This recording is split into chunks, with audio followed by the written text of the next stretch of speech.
मेला 2025-26 आरंभ होती महोत्सव 5 दिन धरिकी चले।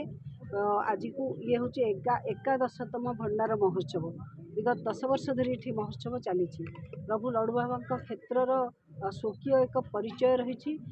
लोक मान भक्त मान आगमन लक्ष लक्ष संख्यार हुए। सी आमर शिवरात्रि हो कि विभिन्न 12 मासर 13 यात्रा ये पालन हुए। सबु समय लक्षाधिक भक्तों समागम हुए।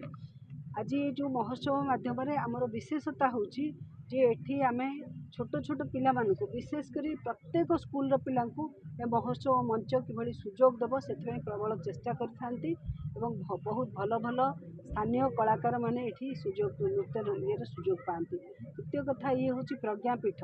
ये कवि सूर्य सदानंद ब्रह्मांकर माटी ता सहित एठी तो विभिन्न प्रतिभु माने अछंती।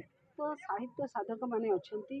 एठी अनेक कबाट फेड़ा रामायण भली रामायण ग्रंथ लिखिपारती दामोदर महापात्र भली जड़े पुरस्कार प्राप्त शिक्षक।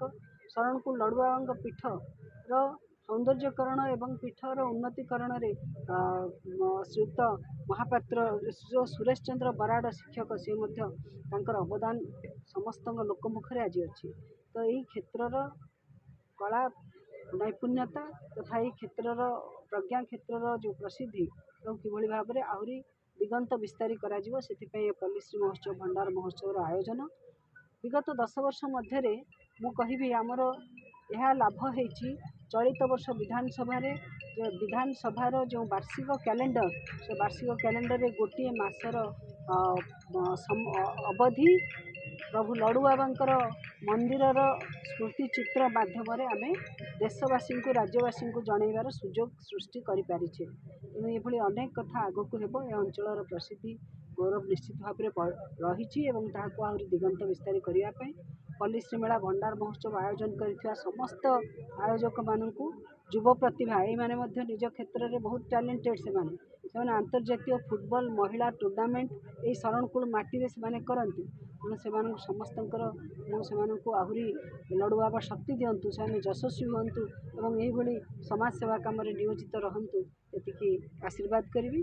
भंडार महोत्सव पल्लीश्री मेला 2025-26 शरणकुल जो हो निश्चित भाव में स्थानीय लोकों जी आमद प्रमोद सृष्टि करुच्ची। अंचल प्रतिभा को दिगंत विस्तारी कर सहायक होची। आपण मानकु समस्त को आसीथिबारु धन्यवाद।